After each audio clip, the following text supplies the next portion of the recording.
You're just setting up for demise.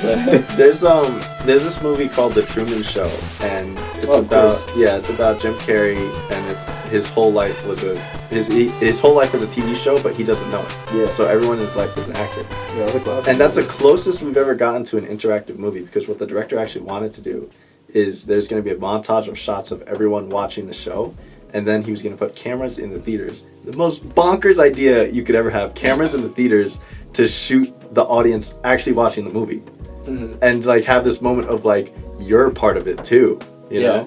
And obviously that idea is so bonkers it would cost like $1 million, so they couldn't do it. Right. But that's the closest we ever got to like an actual interactive experience in a movie. Like he wanted to film the audience, which also would have been invasion of privacy. Yeah. So, but I mean, they do that anyway when they try to get reactions for like horror movies and things. Well, I think but they all know. That was the point. He wasn't gonna tell them. It was just gonna be like, you're just gonna look at the theater and be like, yeah. I would like, wait a minute, that's me. You know, that guy looks oddly familiar. You know, when I was younger, I always thought they did that. They just shot people at random. You know how they show like the commercial, like, look, this movie's so scary, and they shoot people in the theater like doing all that crazy. I thought that was always them just doing it without consent.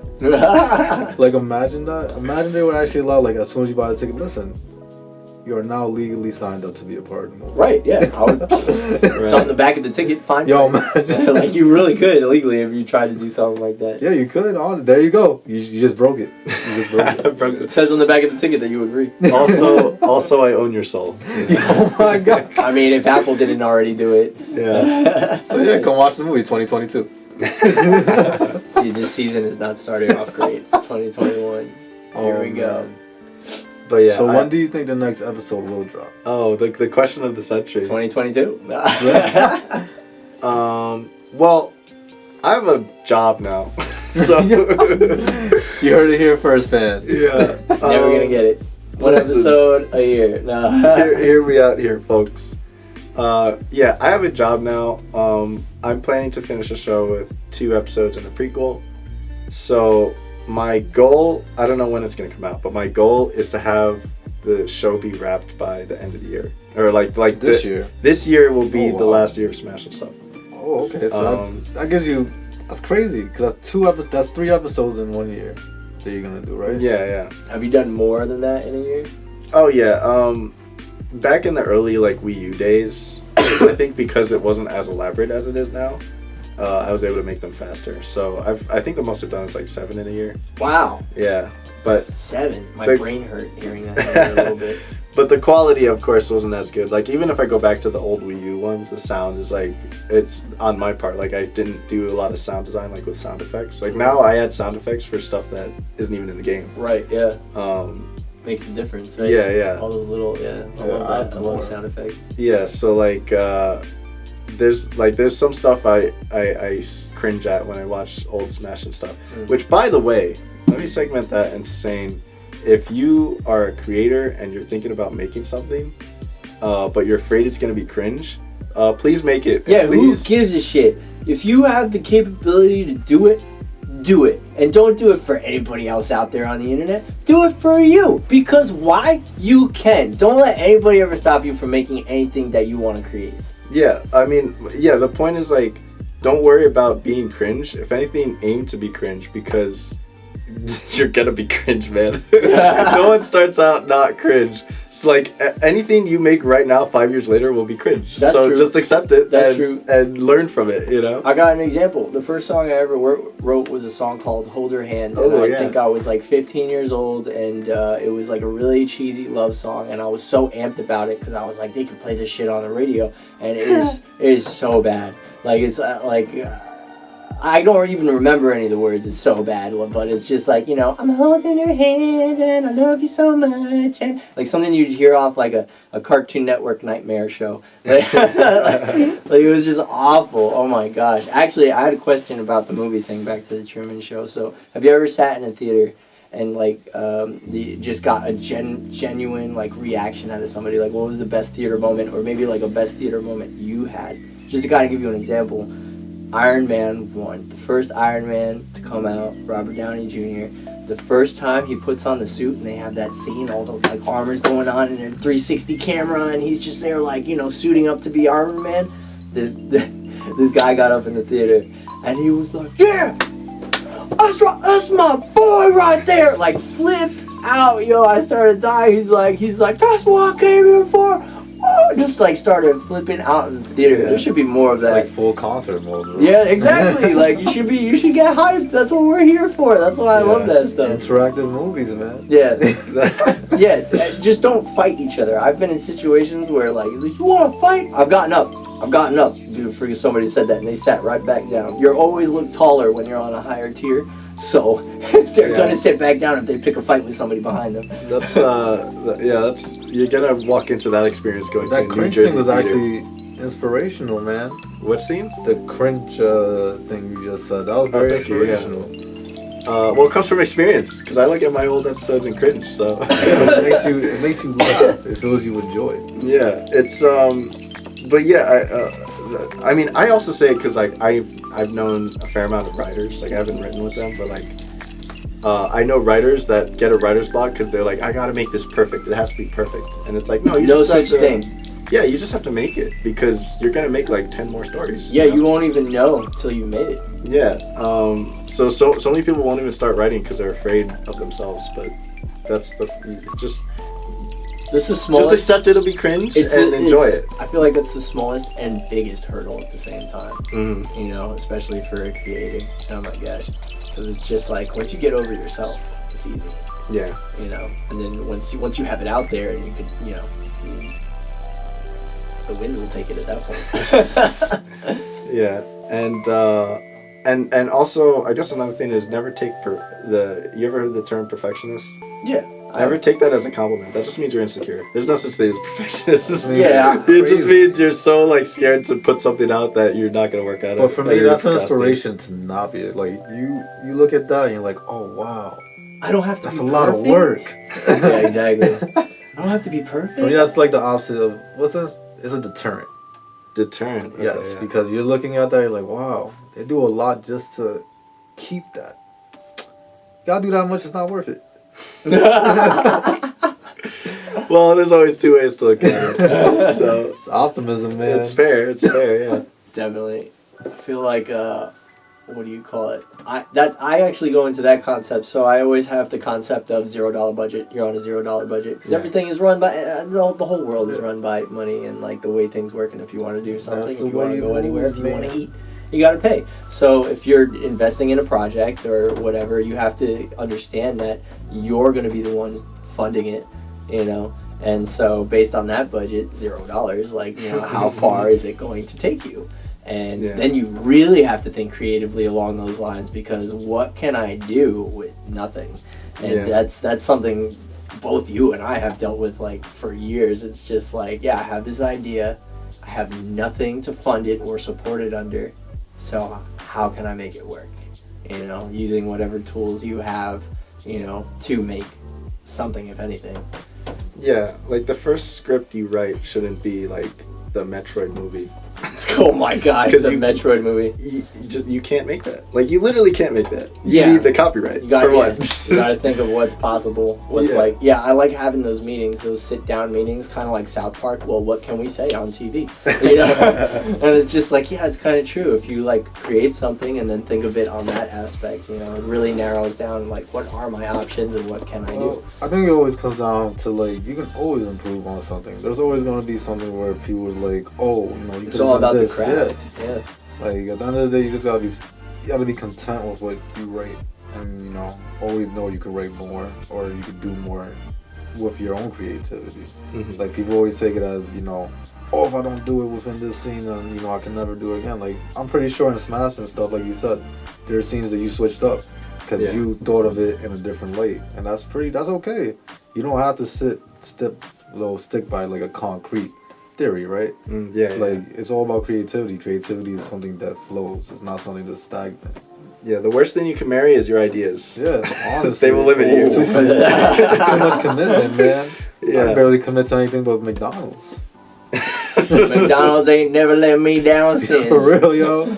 Their fries still fresh, just like they always have been. Don't even start the controversy with the fries, man. I have a really good example of someone who did marry their ideas, and it did not turn out well. There's a show called How I Met Your Mother. It's a comedy. Oh, yeah. and the whole show is about how the main character met his mother, obviously.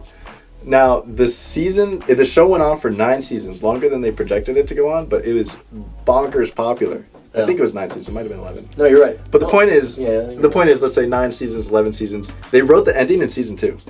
Yeah. So that means they had to stick with that ending, like 8 years later, when by that time they could be completely different people at that point. You know? Right, yeah. So, and that's what ruined the ending, because they did so much stuff that contradicted their ending of the second season, you know? Yeah. Because it's like And they created so much in that world, too. Yeah, they created so much that the ending they created in season 2 didn't make sense anymore. Which makes sense, because as you write and make stuff, you're going to grow. Yeah. And now they're going to have to regress to those old ideas. So because they married their idea in season 2, it ruined the show. Like everyone, there's not one person I've heard that said How I Met Your Mother has a good ending.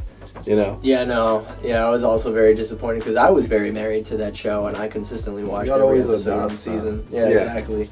That's always a dub. Even I remember reading an article, I don't know what it was, but Jason Segel apparently wrote an ending that was better than the writers came up with or something like that. Yeah. So I mean, I never looked into it to see what that ending was, or even if it is out there. But you're absolutely right. Things change, things adapt. The more you conceptually create and found yourself upon, you kind of have to do a little bit more, or change, or do a little less sometimes. You know. Yeah. How would you feel as a writer once you come out with your final 2 episodes? If someone rewrote and made a remix to your ending, how would you feel? Would you feel is it a better? good thing? Well, we could say it's better. If they wrote a better ending than you, how would you feel?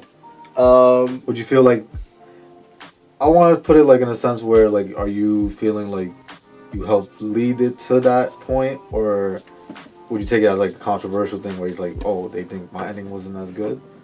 Would you take it as a positive or negative thing? Oh, I'll tell you this, actually, if I had written a song and somebody covered that song and made it better than my song, I would applaud that effort. Yeah, honestly. I would be like, wow, that's really cool that you took something of mine, reworked it, and even made it better than what it could have been, because I might have never even seen that possibility or heard that sound, So, I mean, I'm always open to, things like that, if somebody has a better idea than me, or has a different sort of look on a take of something. So I'm just very open-minded towards that. I'm never in that competitive sense where it's just oh, it's better than me, or I'm better than you, I would applaud the effort and be inspired that I inspired someone. But if it's better than when I wrote, I'd definitely be jealous. I mean, at least you're honest, man. As a true writer and pretentious person, I know I would definitely be like, dang, why did I think of that? Why did I do it? Why did I think of that? Yeah. There's always the Simpsons that did it first, man. Yeah. Simpsons always do it first. Oh my gosh. I'm afraid to have them write my life. No, don't do it, bro. Yeah, but I think it'd be cool at face value, but there's no way there won't be a part of me that'd be like, oh, I should have did that. I think it's cool that you inspire someone to make something off of your idea. You get me? Right. Yeah. That's what I'm saying. I would be feeling great with that. It'd be like bittersweet, Yeah. I mean, that's honestly the best way to put it. I don't like it, but yeah. I can't say that I don't like it, but I don't. Good job. I applaud it. Yeah, and I say that too because even now if I read a comment, for instance, the best example is in this last episode, people were commenting that Mario should have wished to rewind time. I was like, oh, that would have made sense. That didn't even cross my mind. That would be a pretty smart thing to do. But I am also just not a fan of time travel, so I probably wouldn't. That's why I didn't think of it. Yeah, I was about to say, you're very anti-time. You just literally said in the beginning of this episode was the time jumps you're not with, bro. Well, no, that's time jumps. Time travel is I'm going to fix my mistakes, Oh, okay. That's what I'm saying. They wanted that instead. That's too easy. If you go off the theory of they could just change everything in time, then nothing matters. Right. And that's why I don't you really want to mess with somebody, and at the end of the episode, you just wake up, you're like, no, don't do it. I hate that. Bro, oh my god. I hate movies like that. Nothing matters. So bad. Yeah, Yeah. Like you already wasted your time. Yeah, because it's like, I invested to this, and you're gonna tell me none of it matters? Like, to tell people that after like 7 years would be the biggest slap in the face. And I like those people, so.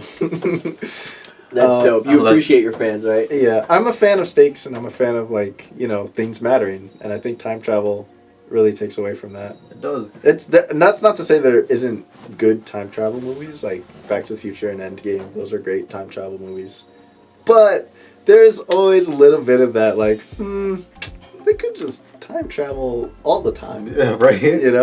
Why didn't they do this from the beginning? Yeah, so and to go off that, like, at that point in any situation, you just go and time travel. And honestly, to go off that, the only show I ever seen do it right. And it was honestly Rick and Morty. When they time traveled and they actually had the repercussions of their, they're like, why didn't we just do this from the beginning? That's and then why the beginning cells did it, and then they just ended up having to kill each other. Yeah. Like, you get me? That makes sense, because if you could time travel all the time, what makes you stopping your past self from doing the same thing? Right. They did that twice too. Yeah. Because there was an episode where Rick made a reset button. Oh yeah, reincarnation type thing where he just kept coming back as Nazi propaganda people. Yeah. Like he came back as the shrimp, and then he came back as the teddy bear. I guess I didn't see that. I don't remember. That's all for the new season. Okay. But I like how they actually show, if there was time travel from one point, why didn't they just always time travel? Yeah. And they actually show that, because it's the truth. Like, if you discover time travel, you're gonna do it more than once. Yeah. There's no repercussions. Yeah, bro. I think that's why they dimension hop, because it's like they've literally traded lives with themselves in another dimension, and there's still a repercussion. That's why I like what you said. It makes things like less significant. Yeah. Like it makes your storyline like less of a storyline, just you more jumping into fun fantasy realms. Also, it's just hard to keep up with. Yeah, exactly. Especially the way people are, because like you do a time travel thing, and people are gonna be like, well, "What about this?" Like it's just like I gotta fill every single timelining plot hole, with time travel, and that's a headache, because it's just like, well, this overlaps this, and this cross-reference this, and this goes over that, and The writers I never envy are the writers of Star Trek, because they have like 60 years of lore and time travel. No. I'm not gonna write for that. Oh my gosh, Can't. That's why they have the fan base, and they have Star Trek conventions, because the people that can speak Klingon probably know everything there is to know about that universe. Yeah. Klingon probably has more words than English.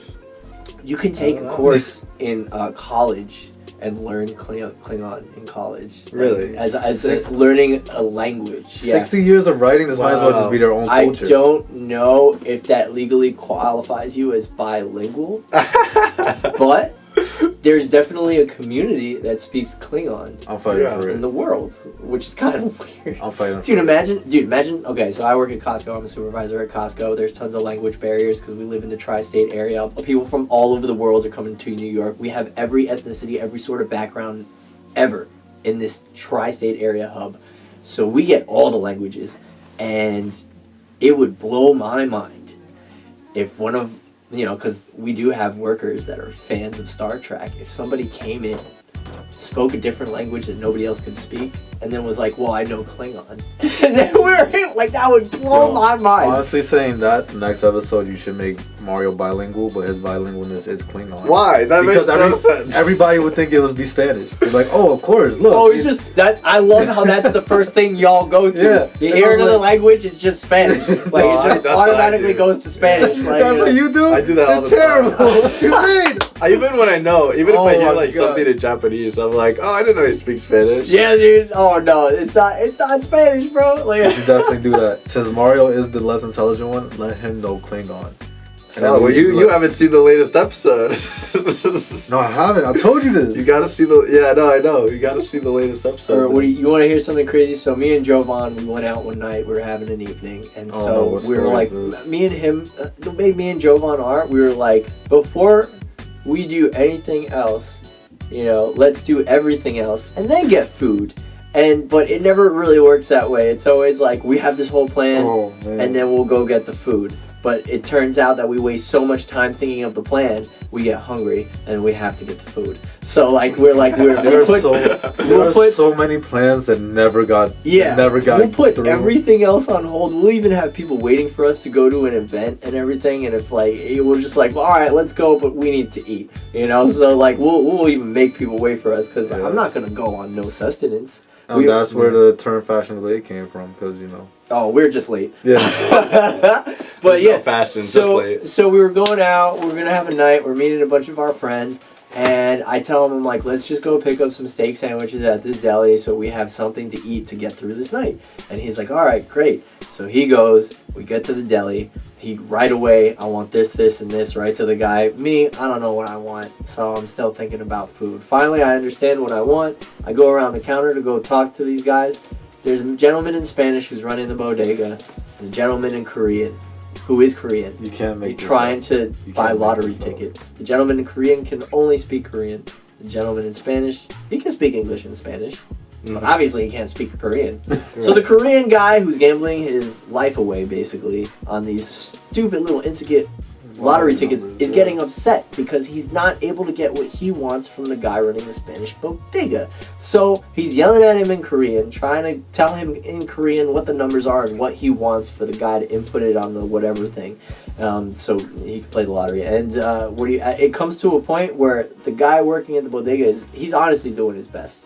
He's doing his best to be like, you know, what do you want? What are you trying to, like, I'm trying to help you. And the guy in Korean is just yelling at him. Nobody can understand what he's saying. And at some point, the bodega guy loses his cool and just starts yelling at him, swearing at him, cursing at him in Spanish. Not even so now they both can't understand each other. You got two people here who don't understand anything but are just going ham at each other. 5 minutes. And it's just 5 minutes of dialogue. Yeah, and I'm like next to try to get, I just want food at this point. And these people are wasting money on lottery tickets. And I'm just like looking over at them. I look over at Jovid and in English, I just go, this is weird. Like, just mad loud. Because I'm just like, none of them are getting anywhere. None of them understand anything. And they're not even going to be affecting each other in any sort of way. They're only going to be mad at themselves as soon as they walk away from each other. But I was just like, that was such a strange moment. One of the best parts is that while they're arguing, there's another Korean man behind the older gentleman. And this man looks like he knows no Korean himself. He's wearing a mask. Older gentleman's looking at him. He's not trying to look at him at all.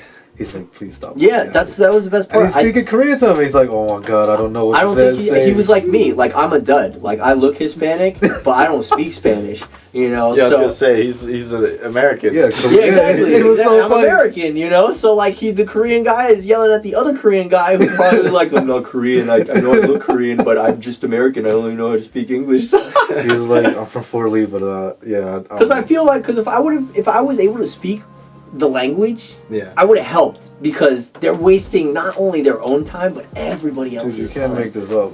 It's like one of and all this shit happens when we're not high. Like things will happen and I'm like, wait, are we high? No. Like, we're not. We're completely sober. All we want is sandwiches and all this crazy things happen. I'm like, why does this stuff happen in the normal world? And honestly, you can't make this shit, like, who yells at someone else in two different languages that they don't even speak? Yeah, at that point I would have given up. Yeah. I would have been like, okay, there's a barrier here, it's not working, I just gotta move on. It's just like two deaf people yelling at each other. That's hilarious. I would pay to see that. I would pay top dollars. Two blind people trying to box. This is why we can't be in charge of the Olympics, you know that already. Yeah, no, that's why we're on the internet and not on TV. Swimming in the dark. I've done that before. Imagine that was a sport.